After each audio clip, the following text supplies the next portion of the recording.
Kemudian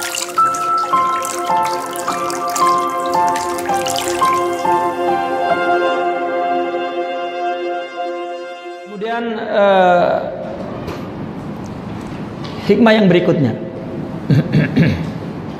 khaf min wujudi ihsanihi ilaika. Ini sebuah jawaban hikmah kepada yang sebelumnya.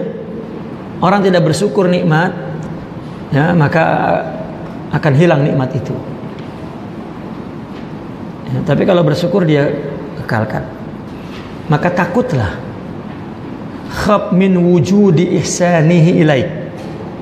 Takutlah kepada adanya perbuatan baik Allah kepadamu. Wadawami isaatika. Sementara kamu terus menerus senantiasa bersikap buruk ya kepada Allah, tidak bersyukur, ya, tidak melihat nikmat.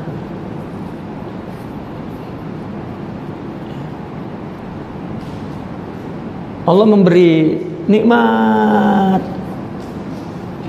kita tidak bersyukur, takut apa yang terjadi, yang artinya takut terjadi apa? An yakuna dzalik,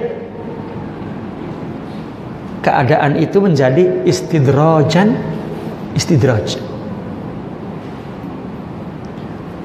Orang merasa bahwa mana aku tak bersyukur pun oke-oke saja, aku sehat, harta tetap jalan, tetap oke, mananya dia mengira ini ya, dia baik-baik saja. Atau dia merasa bahwa dia sudah wali, ya. Padahal itu istidraj. Makanya seorang wali itu dalam kisah-kisah mereka, kalau hidup ini selalu enak, dia takut. Dia takut itu makar dari Allah. Ada apa ini? Karena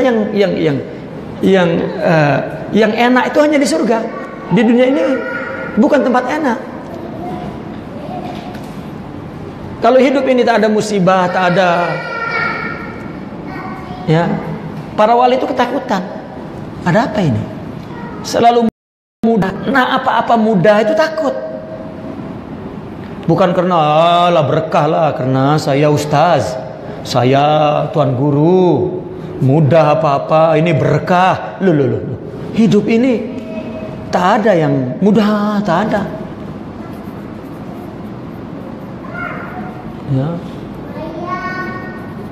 Itu istidraj namanya.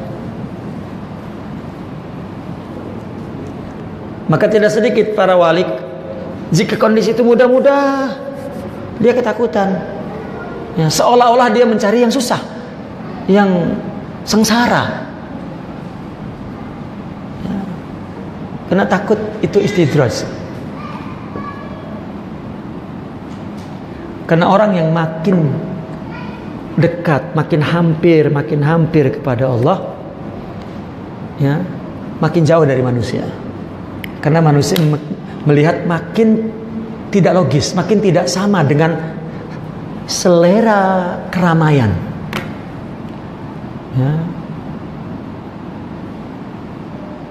Kita tiap-tiap malam duduk pukul 12, pukul 1 di kedai mama, mereka tak mau, dia pergi sholat tahajud. Kan makin jauh dari, ya, makin ditinggalkan terus. Ya, umpama lah kan.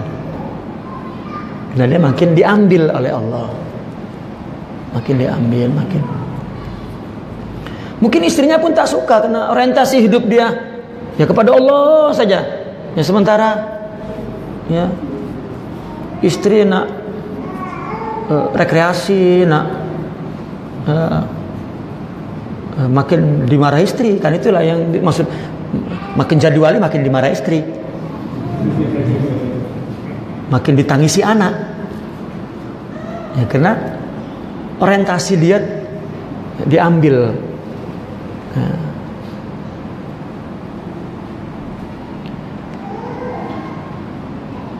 Bukan berarti orang wali itu tak ada musibah. Kan orang memandangnya begitu. wali tak ada musibah, tak ada susah, tak ada tak. Justru kalau dia mendapatkan itu, dia takut. Apa ini? Ya, kenapa ini? Dia takut itu istidraj. Kenapa istidraj? Istidraj itu kan sebetulnya dari daraja. Daraja itu kan naik. Kenapa istidraj itu buruk padahal naik? Benda kalau jatuh saja tak sakit. Tapi kalau jatuh dari atas, itu sakit. Jadi hati-hati kalau kita dapat kemudahan. Itu sebab jika disyukuri, maka kita tidak akan mendapat azab. Itu jawaban daripada kenapa hikmah yang sebelum tadi. Jika tidak disyukuri, maka nikmat itu akan hilang. Ya. Karena jika orang merasa, dia tak merasakan bahwa sebetulnya itu makar Allah. Saya mengumpamakan seorang gangster kelas kampung, mungkin bajunya pun robek-robek kan, goloknya pun mungkin di sorannya bukan di sini lagi, sudah di sini sorannya supaya nampak. Ya. Dia kalau tak suka teriak-teriak, orang semua nampak. Tapi coba kalau gangster tingkat internasional, mungkin pakai imamah, pakai jubah, duduk di masjid ngaji, ya mungkin. Kalau sudah gangster, ya, nak bunuh orang itu bagi duit, bagi minum, bunuh. Itu tingkat elit namanya. Hati-hati, kalau diberi mudah oleh Allah, ya, Allah akan jatuhkan antum. Itulah istidraj. Karena dunia ini bukan tempat mudah-mudah. Ya.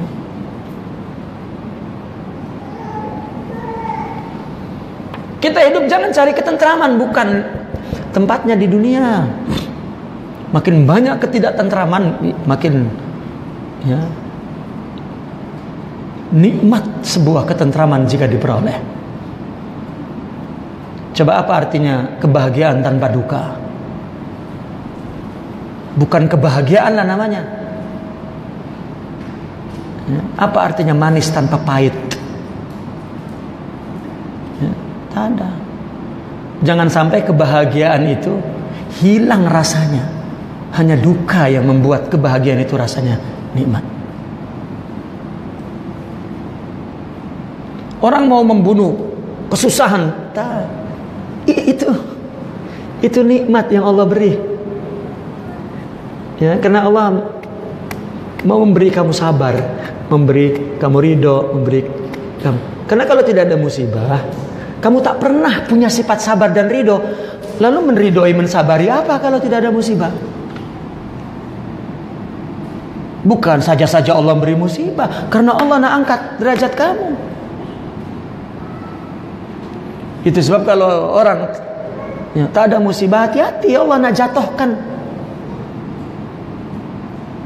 Hatta dalam kehidupan secara karakter, kita hidup suami istri, terkadang kan sudah tak ada rasanya, tapi lepas begaduh, ya, kepada istri, tidur pun jadi rindu, ya, rasa sedap.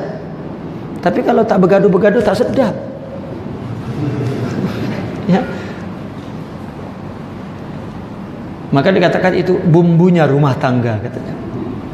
Orang mengerti semua dalam kehidupan materialis. Tapi kenapa dalam urusan Allah jadi bodoh?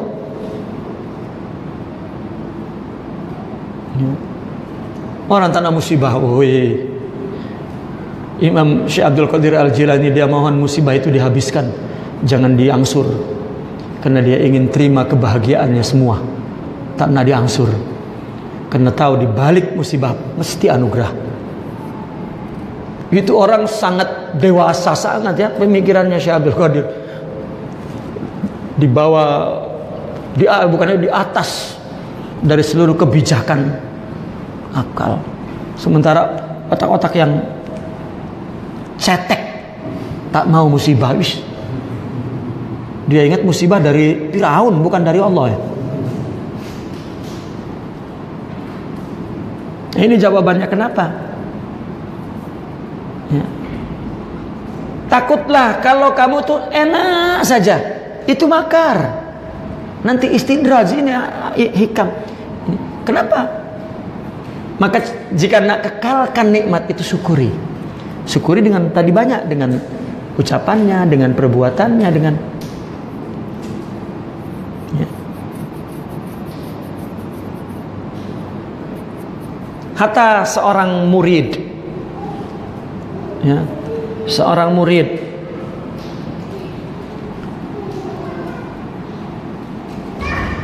dia dengan zikirnya, dengan wiridnya misalnya, ya, ya diberi paham saja, diberi mudah, sehingga dia tak merasa bahwa sebetulnya itu pun istidraj.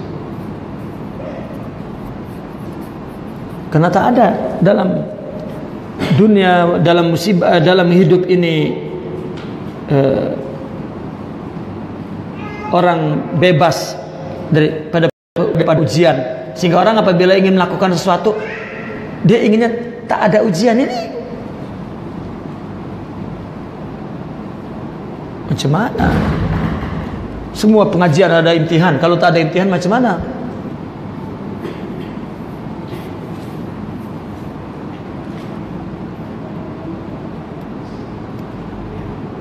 Nah, ini jawaban kenapa Allah hancurkan nikmat itu menjadi malapetaka, karena dia tidak mensyukuri nikmat. Ya, salah satu alasannya lagi, ya, Allah tidak pernah berbuat buruk, tidak pernah ihsan saja. Kalau kita tidak bersyukur, maknanya kita berbuat buruk kepada Allah. Nah, kalau kita terus begitu, nikmat terus, tidak bersyukur terus, ini namanya istidraj, bukan wali, bukan itu. Ya.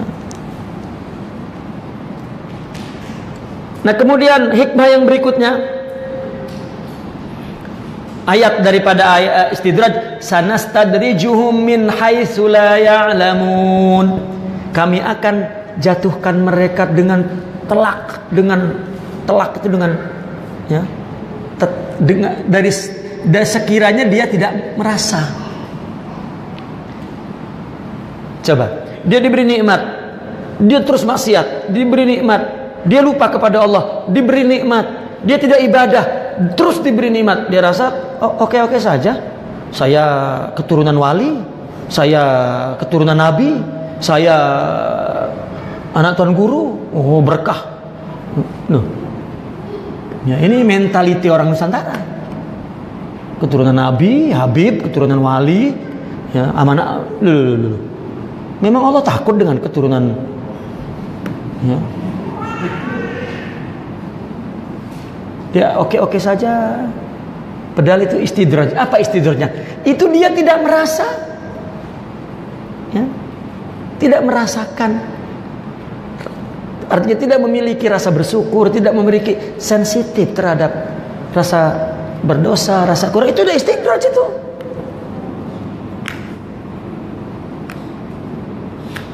Itulah yang dimaksud min haitsu la ya'lamun. Itu sebab para wali dulu sebagian ingin dia berada dalam susah secara fisik, batin mereka bahagia. Ya. Di antara mereka ada yang tidak kekal tinggal di satu tempat, hingga wafat tak ada rumahnya, dan dia bahagia di situ. Kita kan ingin rumah ada, terus badan meletakkan tubuh dah, padahal menderita juga, ya, makin menderita. Ya. Dia kira kebahagiaan ada di situ, bukan.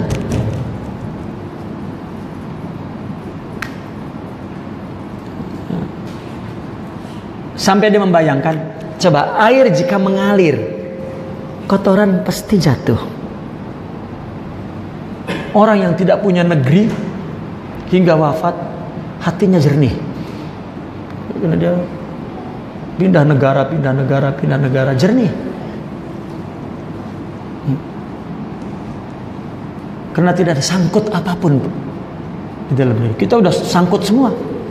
Kereta sangkut, katil sangkut, ya, bantal sangkut, ya, buriani sangkut, semua sangkut. Yang tak sangkut di hati dia Allah saja satu. Allah saja satu yang tak sangkut. Itu istidraj.